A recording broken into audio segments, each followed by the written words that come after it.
Evo sad, krenut ću odmah od Dubravke u Grešić. Imali smo književnu večer u Mini teatru, a u Rijeci sam radio tada predstavu po romanu kojeg smo predstavljali.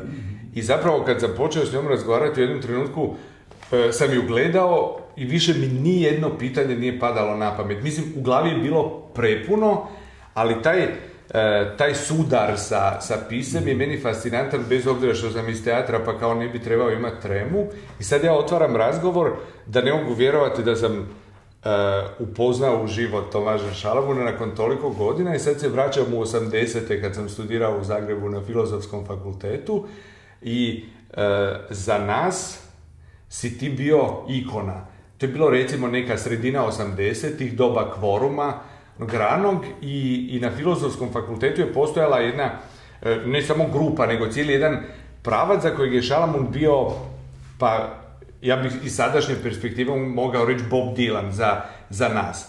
I onda je ta ljubav zapravo trajala i onda sam, kad su me neki umjetnički životni putevi doveli u Ljubljanu, odjednom je taj Šalamun iščezao.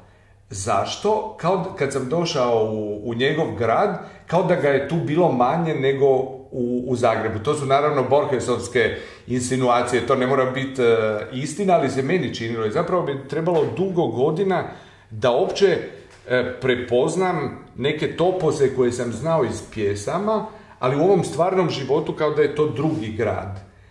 I onda kad smo sagradili Robert i ja Mini teatar i rekli smo to će biti kuća poezije, pjesništva i tako.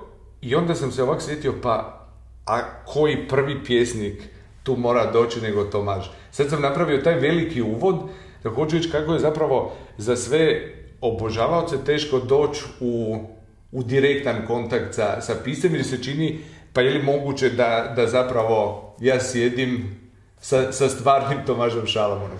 I sad me zanima kako je to, jesi imao puno takvih iskustava da zapravo ljudi, a zbilja ja poznam već puno obožavaoca, kad su zbunjeni u izravnom kontaktu. Ne, mislim da nikoga ne strašim, ampak je pa res tako, da se spomnim iz tega kvoruma, ko je šel kvorum, je bila to obenem tudi številka za mlade slovenske kiparije. In so takrat mladi slovenski kiparji, Slovenci, zaradi kvoruma so me spet odkrili, ker sem tu v Sloveniji sem preveč pisal. Tako da v Sloveniji imam tako, da sem nekaj časa živ in potem res sem popolnoma mrtev, ker imajo vsi dovoljno, odpirajo moje knjige, pravi Šalamun, niso struktura in tako dalje. Tako da zadnjih, mogoče zdaj spet ne, v zadnjih 2, 3, 4 letih imam kar občutek, ampak v zadnjih 12 letih sem jaz bil v Ljubljani zombi. Jaz vem, da sem bil zelo živ na Hrvaškem v 80-ih, pa pravzaprav tudi potem. Recimo v Beogradu vem, da čisto v poznih 60-ih letih videl sem Kitajca, strašen Kitajec, mi pravijo Beograd, da je to bilo tako udarilo, da so vam potem odkrili, pa ne vem, pa na prvih straneh polja in to, ampak je tudi trajalo tako. Mislim, v 80-ih letih sem bil v Zagrebu, se spomnim zelo močen, in ja, potem pa, zdaj pa se je seveda vse spremenilo. Zdaj pa Amerika preveč požrla. Tako da v bistvu, no, ampak zelo odvisno, kdo, če sem spet zanimiv za kakšnega mladega, inteligentnega esejista, zdaj sem bil za Miklavža Komelja, mislim, da prav to knjigo, to me je spet malo obudilo, me je iz zombijev potegnilo. Ampak moja ikona je tudi Koltes, ki si ga ti pripeljal v Ljubljano. Tako da imamo skupne ikone. Da, i te ikone su jedna rečenica koja je zapravo zajednička Koltesu i tebi, koja me fascinirala kod njega. Kaže Koltes, sav moj život do tada, znači Metz, Strasbourg, pa Pariz, koji je bio tada ipak jedan veliki centar, je bio ništa do prvog susreta sa New Yorkom. A u New York je došao zapravo neizravno preko kolonije u Montrealu i zapravo autobusom u New York i odjednom se ruši sve. Odjednom se svijet mijenja iz temelja i on kaže zapravo za svakog mladog čovjeka susret sa New Yorkom mora biti susret sa nekom drugom planetom, u poetskom smislu, ne samo u tom obožavanju stvarnog života. Sad, taj tvoj susret sa New Yorkom je već toliko mitski opet govorim u tom krugu ljudi koji smo čitali, koji čitamo, ali kakav je zapravo taj doslovce fizički, znamo ga iz pjesama, susret sa New Yorkom. To, ja sam probao Kolteza rekonstruirati par puta, točno ulazak i taj šok sa drugom planetom. Ja, v New York sem prišel kot Ohojevec in to na nek način mogoče ne ta pravi Ohojevec, ne? Zato ker jaz sem bil pri Ohoju pravzaprav na nek način posrednik, jaz sem jih socializiral, jaz sem bil tisti, ki sem rekel, zdaj bomo šli pa v najboljšo galerijo v Jugoslaviji, kar je bil Zagreb seveda, in Zagreb nas je vrgel. Zagreb je mene rodil, jaz sem rojen Zagrebčan, ampak Zagreb me je tudi spravil v New York. Ker je Kinesan Nakšajn takrat, ki je bil povabil mene, ne? In jaz se spomnim, da sem prva, ko se iz letališča pripeljal z avtobusom, ne, preko tunela, se mi je izgledalo tako, kot da sem v Amsterdamu, oziroma tako blazno mirno, ne, tam na 37 cesto, prijem potem, to je bilo vse tako nekako, kot neka vasica, se mi je zdelo tako plemenito, ne, in potem, ja, to je bil popoln šok. En mesec sem preživel julija 1970 in takrat me je res razgnalo. Ne? Ampak takrat sem se pa tudi odločil, da vsi ti veliki konceptualisti, ki so stali v zgodovini, ne, je že takrat zgodovina jih odbrala in je bilo to jasno in vsi so govorili o denarju in vsi so rabili $100,000 za naslednji projekt in takrat sem se odločil pač, that's not my cup of tea, jaz sem šel nazaj v poezijo in sem potem imel tisto dolgo, lepo pismo Ferlingetija, ki sem ga takrat spoznal v Etnite v Armeniji, ki je prebral samo 6 pesmi v italijanščini in me je prepričeval, da ne bi jaz to prevedel, da mogoče me bo tiskal. Ne? In potem v zadnjem tednu sem šel s tem pismom v eno trgovino na Cornelia Street in sem rekel, če imajo koga, da bi mi pomagal prevajati v slovenščino, popolnoma naivno. In ko so videli tisto pismo, so rekli, tukaj se usedi, se počakaj, ne, čakal in potem prišel Afton of Rio, skozi vrata, prebral to pismo in rekel, ja, pridi, bova to počenjala. Sem rekel, ampak moram iti, pa nič hudega, bo živel pri meni, pa pri moji punci, pa bomo delali. Ne.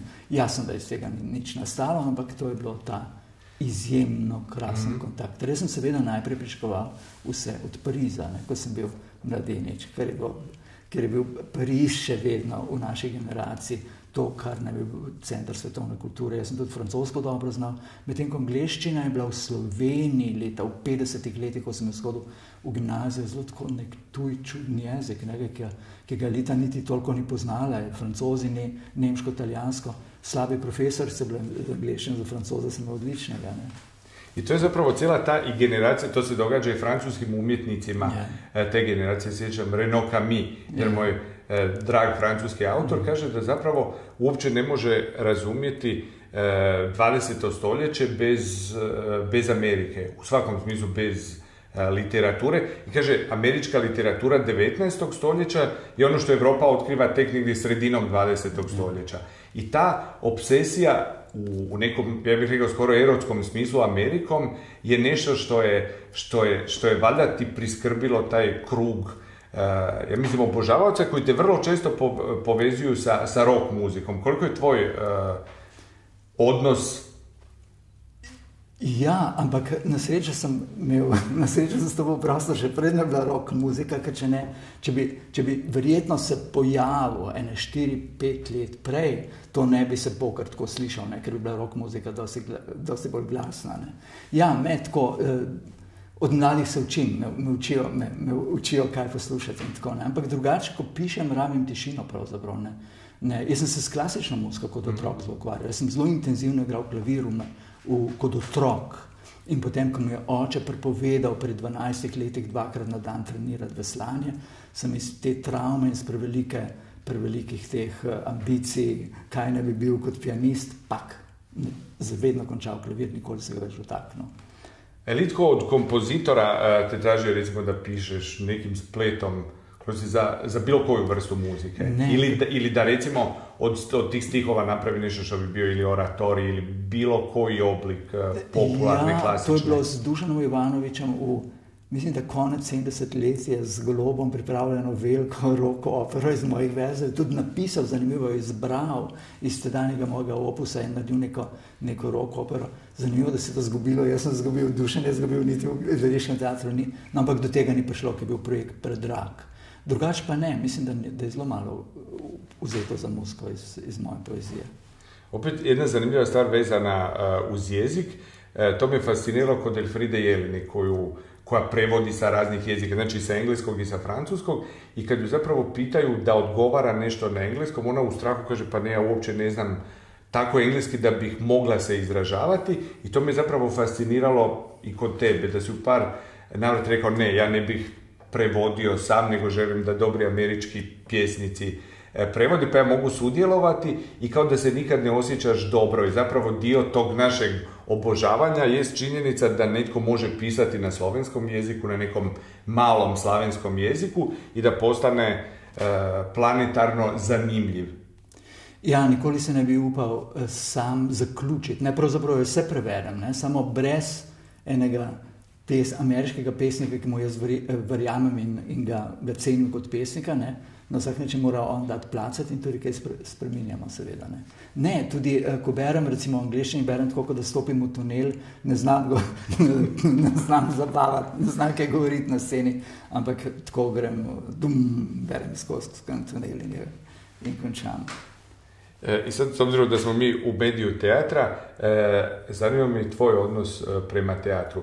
Naravno, skupina Oho je bila velikim dijelom i zapravo inspirirala ne samo likovnu scenu, pa na neki način literarnu, nego teatar. I mislim da su se ti utjecaji isto tako počeli osjećati puno kasnije, barem tako nekako povijest umjetnosti tvrdi, da su se tragovi tih performansa počeli nekako viđati tek koncem 80-ih, 90-ih. Je li tada odnos, recimo, performansa prema teatru bio artikuliran ili je to možda... Jaz sem dosti starejši, ne? Jaz sem kot študent zelo hodil v dramo. In recimo kot študent v 60-ih letih sem hodil tako kot v dramo. Ampak potem sem pa doživel Open Theatre v Rimu. Potem sem živel Living Theatre v Ameriki. In to me je nekako sploh vrglo iz teatra, ker potem me nič več ni. Tako da se zdaj počasi vračam, ne, mladinsko v Hvam, v Kultes, ampak drugače pa še to nesrečo imam, da to, kar sem ti prej rekel, da sem vse, kar sem v življenju naredil med 5 uro zjutraj in 10-11 do poldne, in sem proti večeru že malo gaga.